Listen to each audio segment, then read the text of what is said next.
2025 June calendar: Eke, Orie, Afọ, Nkwọ. Sunday is 1st June, Nkwọ day. Monday 2nd June, Eke. Tuesday 3rd June, Orie. Wednesday 4th June, Afọ. Thursday 5th June, Nkwọ. 6th June, Friday, Eke. 7th June, Saturday, Orie. 8th June, Sunday, Afọ. 9th June, Monday, Nkwọ. 10th June, Tuesday, Eke.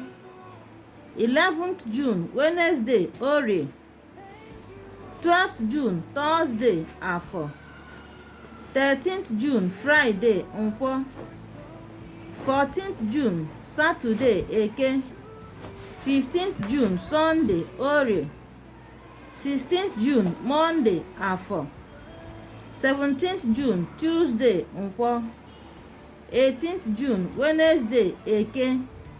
19th June, Thursday, Orie. 20th June, Friday, Afọ. 21st June, Saturday, Nkwọ day. 22nd June, Sunday, Eke. 23rd June, Monday, Orie. 24th June, Tuesday, Afọ.